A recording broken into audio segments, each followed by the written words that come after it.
नमस्कार। जो गुरु जी के चरणों में मेरा सादर प्रणाम, सारी संगत को मेरा सादर प्रणाम, गौरव जी, विक्रम जी और मैनेजमेंट के सभी सदस्यों को मेरा सादर प्रणाम। मैं गुरु जी का सत्संग बहुत ही दिनों से करना चाहती थी और गुरु जी ने मुझे हरजीत आंटी और ब्रिगेडियर अलग अंकल के माध्यम से बताया कि गुरु जी का सत्संग जूम प्लेटफॉर्म पर हर रोज रात 9:45 पर होता है और उन्होंने मेरे को लिंक भी भेजा। मैं गुरु जी का, हरजीत आंटी का, ब्रिगेडियर अलग अंकल का, गौरव जी का और उनके सारे मेंबर्स का शुक्रिया अदा करती हूँ, जिनकी वजह से मुझे आज सत्संग करने का सौभाग्य प्राप्त हुआ। सत्संग जीवन का को निर्मल और पवित्र बनाता है। ये मन के बुरे विचारों को दूर करता है। सत्संग क्या है? किसी भी प्रकार से भगवान की भक्ति करना सत्संग ही तो है। किसी भी प्रकार से ईश्वर के गुणों का वर्णन करना सत्संग है, जो से मुक्ति दिलाते हैं। गुरु जी एक साधारण व्यक्ति तो नहीं है, उनमें लॉर्ड शिवा की ज्योति थी और है। गुरु जी इज लाइट डिवाइन, जो इस धरती पर लोगों को ब्लेस करने तथा लोगों में ह्यूमैनिटी जागृत करने आए। गुरु जी ने हमारे हजारों लोगों की प्रॉब्लम, सफरिंग को खत्म किया। सारे देशों से लोग उनकी ब्लेसिंग लेने आते थे और आते हैं। सारे विश्व में उनकी संगत है और सत्संग होते हैं। उनका सत्संग सुनाने वाले को और सुनने वालों को गुरु जी की ब्लेसिंग्स मिलती हैं। संगत को बहुत प्यार करते थे गुरु जी। गुरु जी अपनी संगत को शिक्षा देते थे कि गॉड इज वन और सभी धर्म, जाति और रंग के लोग सब समान हैं। उनके लिए छोटा बड़ा कोई भी नहीं, अमीर गरीब का कोई भेदभाव नहीं था, कोई डिस्क्रिमिनेशन नहीं था। मंदिर के दरवाजे सभी व्यक्तियों के लिए खुले थे। गरीब व्यक्तियों की मदद करने के लिए भी शिक्षा देते थे और गुरु जी के पास तो डिवाइन पावर थी जो अभी भी है।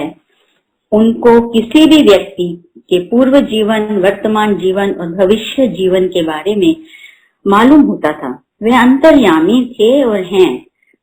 उनके पास हीलिंग पावर थी और जो डॉक्टर्स कभी किसी व्यक्ति की बीमारी को अगर वो क्योर नहीं कर पाते थे तो उनको ही गुरु जी क्योर कर देते थे। लोगों की financial problem, family problem, health problem, सभी तरह की प्रॉब्लम्स को दूर करते थे और किसी की भी प्रॉब्लम अपने पे लेके दूसरों की प्रॉब्लम्स को ठीक कर देते थे। और गुरु जी की ब्लेसिंग्स लेने के लिए तो पॉलिटिशियंस आते थे, बिजनेसमैन देखे, ब्यूरोक्रेट्स देखे, आर्म सर्विस पर्सनल्स को मैंने देखा, डॉक्टर्स को, प्रोफेशनल्स और सभी तरह के लोग आते थे और आते हैं अभी भी। गुरु जी सबको ब्लेसिंग्स देते थे और अपने लिए कभी भी उन्होंने एक्सपेक्ट नहीं किया था और संगत को बहुत चाहते थे और बहुत ही प्यार करते थे। Guru ji is divine, he is almighty. Guru ji is not a magician और अ प्रीस्ट और स्वामी, ही इज गॉड। भगवान है, परमात्मा है, महाशिव हैं, महापुरुष, परम पिता है और अंतर्यामी है। गुरु जी तो अचानक ही मैंने देखा किसी भी व्यक्ति को किसी भी समय अपने पास बुला लेते थे। जहां देखते थे किसी को प्रॉब्लम है, उसी को किसी न किसी जरिए से बुलाते थे और ये हमारी टेंशन दूर करके खुशियां भी देते रहे और देते रहेंगे। कोई भी प्राणी जो गुरु जी के पास विश्वास से आता, उसकी सारी प्रॉब्लम्स हल हो जाती। गुरु जी कहते थे विश्वास करो, मंगो नहीं। गुरु जी का अनंतम शुक्राना। गुरु जी ने मुझे और मेरे अंकल को ब्लेस किया, बच्चों को, बेटी बेटे को ब्लेस किया और मैं अपने आप को बहुत ही भाग्यशाली, खुशनसीब समझती हूँ कि मैं और मेरे अंकल और बच्चे गुरु जी जो महाशिव हैं, भगवान हैं, उनसे मिलने का सौभाग्य हुआ। मेरी जिंदगी जो है वो तो स्पिरिचुअल गाइडेंस पर ही है गुरु जी की। वह हमेशा हर परिस्थिति में मेरे साथ हैं। आज मुझे बहुत ही खुशी हो रही है कि मैं अपने एक्सपीरियंसेस जो हैं वो बताना चाहती हूँ। मैं गुरु जी से कैसे मिली, सबसे पहले तो मैं यही बताऊंगी कि मैं कैसे मिली। मेरी जो लाजपत नगर में एक क्लाइंट थी, शिखा आंटी, उन्होंने मेरे को बताया कि मेरे पति जन्म पत्री बहुत ही अच्छे से पढ़ते हैं।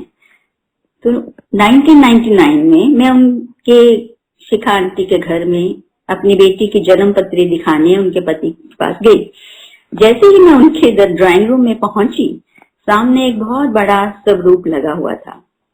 मैं स्वरूप देखते ही रह गई।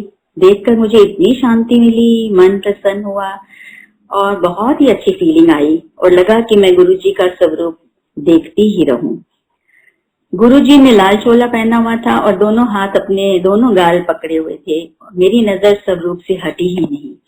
मैंने शिखा आंटी से पूछा कि ये किनका स्वरूप है। उन्होंने मेरे को बताया कि ये तो गुरुजी का स्वरूप है। और मैंने उनसे पूछा कि गुरुजी को कभी आप मिले हुए हो? तो उन्होंने मेरे को बताया कि वो सैटरडे के सैटरडे गुरुजी के दर्शन करने जाते हैं एम्पायर स्टेट में। तो मैंने शिखा आंटी को कहा एकदम से कि मेरे को आप गुरुजी के दर्शन करने के लिए प्लीज ले जाओ। तो उन्होंने कहा कि हाँ, मैं आपको जरूर सैटरडे को ले जाऊंगी। तो गुरुजी अंतर्यामी हैं, उन्होंने शायद मेरे को अपनी शरण में बुलाया। और शिखा आंटी जो है वो तो मेरे को गुरुजी के दर्शन करने के लिए एम्पायर स्टेट लेकर गई और गुरुजी से मिलवाया। मैंने गुरुजी के चरणों में शीर झुकाकर माथा टेका और मैं बैठ गई।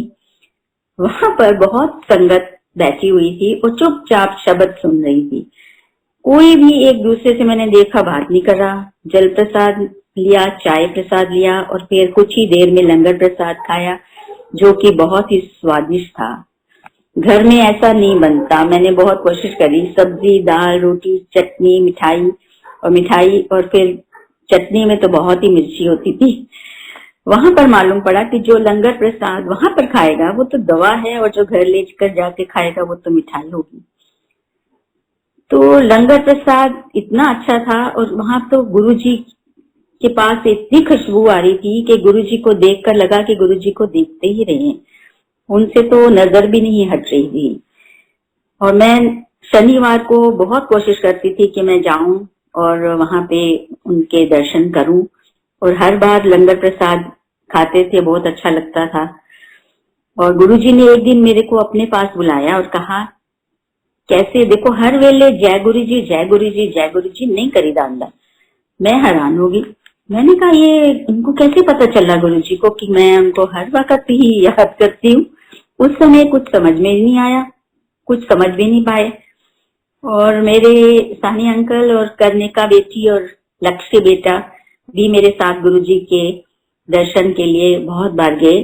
और शिखा आंटी जो है वो तो गुरुजी का चोला कभी कभी रॉक्सी ड्राई क्लीनर के पास ड्राई क्लीन करने के लिए ले जाती थी और पूरी गाड़ी जो है वो गुलाब की खुशबू से भरी रहती थी।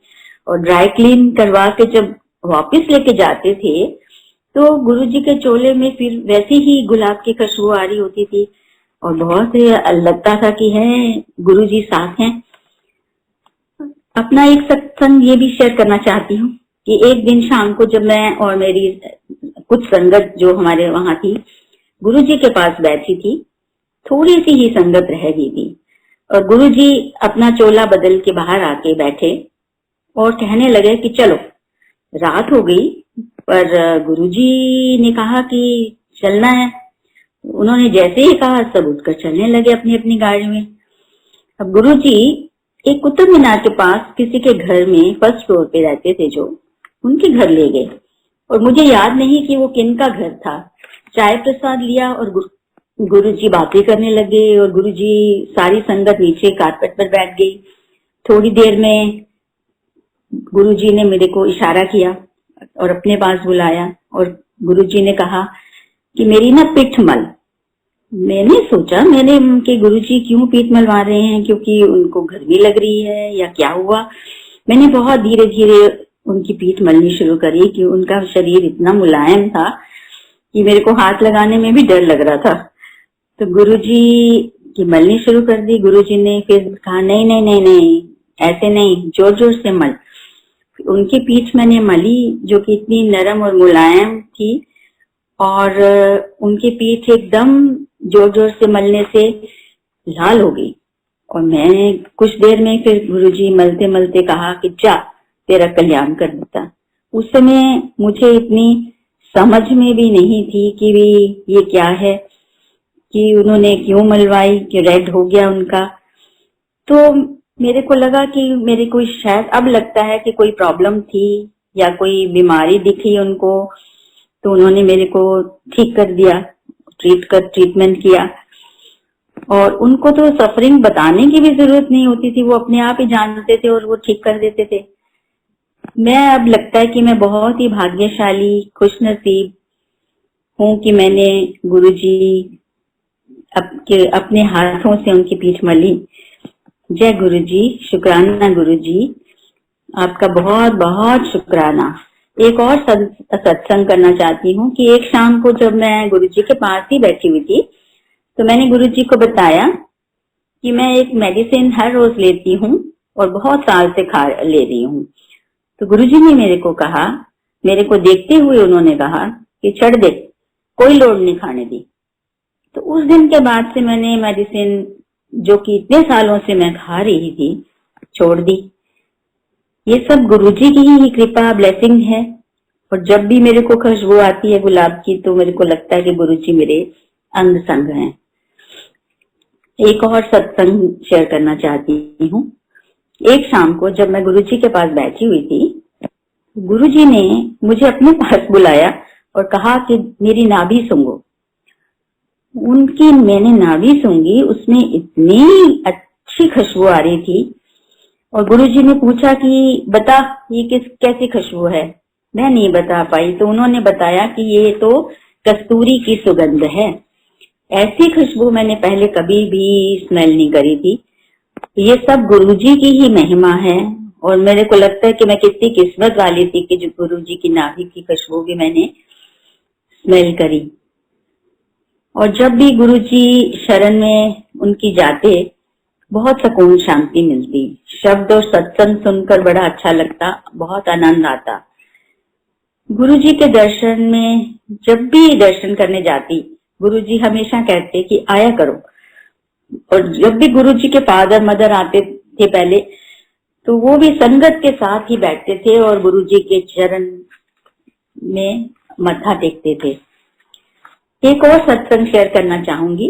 गुरुजी ने एक लेडी को, जो कि चल भी नहीं पाती थी, वो ना मिनिस्टर की पत्नी थी, मैं उनका नाम लेना नहीं चाहती हूँ, उनको पकड़ पकड़ के लाया जाता था, वो चल भी नहीं पाती थी। धीरे धीरे गुरुजी की ब्लेसिंग से वो अपने आप ही चलकर आने लगी। ये सब गुरुजी ही करवाते हैं। गुरुजी अपने हाथों से उनको प्रसाद बड़ी बार दिया और उनकी ब्लेसिंग से वो चलने लगी। तो गुरुजी ने मुझे आने के समय बोला कि बड़े मंदिर आना। उस दिन मुझे याद नहीं कि शिवरात्रि थी या वैसाखी थी, और मैं अपने अंकल के साथ, अपनी बेटी कर्णिका के साथ, बेटे लक्ष्य के साथ बड़े मंदिर गई। गुरुजी अपने सिंहासन पर बैठे, उन्होंने हम सबको ब्लेस किया। गुरुजी की ब्लेसिंग से हमारी लाइफ ही बदल गई और हमारे बच्चे अच्छी तरह सेटल हो गए हैं। बड़े मंदिर में इतने सेवादार थे और लाखों लोग थे, अंकल आंटी लाइनों में लगे हुए थे, और इतने लोगों को चाय प्रसाद, लंगर प्रसाद, मुझे अभी भी हैरानगी लगती है कि इतना सब कैसे होता, कभी खत्म नहीं होता, और इतने लोग सबको पूरा होता है प्रसाद वगैरह। ये सब गुरुजी की ही मेहरबानी। एक और सत्संग सुनाती हूँ। मुझे हल्का सा याद है कि गुरुजी ने एक शाम बात करते हुए मेरे को बताया कि एक प्रलय आएगी और बहुत लोग दुनिया में खत्म हो जाएंगे, अपनी संगत को कुछ नहीं होगा। शायद गुरुजी ये कोरोना के ही बारे में कह रहे थे। गुरुजी ने बहुत संगत की बीमारियां दूर करी। एक संगत को कहा कि 10 डॉक्टर फेल कर देते, जाके एग्जामिन करा ले, कुछ नहीं निकलेगा। फैमिली प्रॉब्लम ठीक कर दी, कैंसर पेशेंट्स का कल्याण किया, संगत को हर प्रकार की प्रॉब्लम्स को ठीक किया। एक मेंबर को ब्लेस करते थे तो सारी फैमिली ही ब्लेस होती थी। और 31 मई 2007 गुरुजी ने बड़ी जल्दी समाधि ले ली। गुरुजी की मर्जी से ही वहां जाना होता है। और हरजीत आंटी से पता चला कि 30 सेक्टर में नोएडा में प्रभा लंबा आंटी और अंकल के यहाँ हर महीने सत्संग होता है। उस साल मैं तकरीबन हर महीने उनके घर सत्संग में जाती थी। शब्द और भजन सुनकर बहुत ही आनंद आता। आजकल तो कोरोना की वजह से सत्संग नहीं हो रहा और गुरुजी ने हमारे घर भी सत्संग करने की अनुमति दी और मीनाक्षी आंटी और मिस्टर तुल्ली ने मेरे घर पे सत्संग करवाने में बहुत मदद करी। ये सब गुरुजी ही करवाते हैं। एक सत्संग और शेयर करना चाहती हूँ कि एक रात गुरुजी मेरे सपने में आए और मेरी मम्मी के घर पर आए और पास में बैठे। थोड़ी देर बैठने के बाद फिर उठकर जाने लगे, तो कहने लगे कि मुझे और भी कहीं जाना है। मैंने उनका हाथ पकड़ लिया। उनका हाथ बहुत ही नरम था। अभी तक मुझे उनके हाथ का स्पर्श याद है। बड़े मंदिर भी जाती हूँ, कभी कभी लाइनें लगी होती हैं। गुरुजी कहते थे देखना मंदिर में लाइनें लगेंगी। और इसके अलावा मैं फेसबुक पर संगत के मैसेजेस भी पढ़ती हूँ। जब भी कोई प्रश्न गुरुजी से पूछती हूँ तो उसका जवाब मेरे को फेसबुक पर किसी न किसी संगत के मैसेज से मिल जाता है। कुछ दिन पहले मैंने मन में सोचा कि आज गुरुजी का कोई भी मैसेज नहीं। थोड़ी ही देर में एक मैसेज मिला कि जो गुरु पर विश्वास करते हैं उन्हें गुरुजी को नहीं खोजना पड़ता। ये है हमारे गुरुजी जो सब कुछ जानते हैं और एकदम मैसेज में अपना जवाब दे देते हैं। बड़ा मंदिर जो है वो बहुत ही पवित्र स्थान है। Power of Guruji is beyond comprehension. एक और सत्संग शेयर करना चाहती हूँ। 2018 को मेरे घर पर काम करने वाली लड़की छुट्टी पर चली गई और वापस नहीं आई। हम बहुत परेशान कि काम वाली आई नहीं रही। तो गुरुजी ने देखो कैसे एक लड़की को मेरे पास भेजा। जब उस लड़की ने मेरे को अपनी फोटो भेजी तो गुरुजी का स्वरूप दीवार पर लगा हुआ देखा। मैंने उस लड़की की तस्वीर देखते ही उसे एकदम बुलाया, क्योंकि मुझे पूरा विश्वास है कि उस लड़की को गुरुजी ने ही मेरे पास भेजा है। कल ही जब मैंने एक मैसेज पढ़ा फेसबुक पर, मैं सुन रहा, मैनू पता है मनु किनों और किस वेले कुछ देना है। तो मैं तो सुबह शाम उनका मंत्र जाप करती हूँ। ओम नमः शिवाय, शिवजी सदा सहाय। ओम नमः शिवाय, गुरुजी सदा सहाय। और मैं गुरुजी का दोनों हाथ जोड़कर शुक्रिया करती हूँ कि जो उन्होंने हमारे को दिया, उनकी ग्रेस जो है वो सारी संगत पर बनी रहे। और गुरुजी से प्रार्थना करती हूँ कि जल्दी कोरोना वायरस खत्म करे ताकि हम बड़े मंदिर जा सकें। गुरुजी हमेशा कहते थे विश्वास करो, मंगो नहीं मनो। एम्पायर स्टेट में संगत से एक दिन पता चला कि गुरुजी ने अपनी मदर को बोला कि जितने लोग आए हैं ना सबको चाय प्रसाद का इंतजाम करो। तो उनकी मदर ने बोला कि ये तो बड़ा मुश्किल है, इतना इंतजाम कैसे होगा, सबको पूरा नहीं होगा। परंतु पता नहीं गुरुजी के मेहर से सबको चाय प्रसाद मिली और कोई भी प्रॉब्लम नहीं हुई। और उनके बचपन के टाइम का कि जब भी किसी स्टूडेंट की पेन की इंक खत्म हो जाती थी तो वो हाथ लगा के उनके पेन की इंक भर देते थे। स्किन डिजीज की एक गर्ल, वो मैंने देखा है, वो तो ब्लेस किया और वो बिल्कुल ठीक होगी। गुरुजी की ब्लेसिंग्स का तो शब्दों में वर्णन करना ही मुमकिन नहीं है। और मैं तो हर रोज सुबह शाम मंत्र जाप करती हूँ। ओम नमः शिवाय, शिवजी सदा सहाय। ओम नमः शिवाय, गुरुजी सदा सहाय। और कहती हूँ अब कि शुक्र करा मैं गुरुजी थोड़ा शुक्र करा, तेरा हर वेले दिन रात गुरुजी शुक्र करा। सत्संग कराया आज गुरुजी शुक्र करा, जागे सोए हुए भाग गुरुजी तेरा शुक्र करा। तो मैं अब गुरुजी से प्रार्थना करती हूँ कि कोरोना को जल्दी खत्म करो ताकि हम मंदिर आ पाए। और गुरुजी मेरे से कोई गलती हो गई हो तो प्लीज मेरे को क्षमा करना। और गुरुजी is my guru, he is my best friend, he is मालिक, my all. I remember him and talk to him in my mind. Guruji listens to me, helps me and gives me answers. Jai Guruji.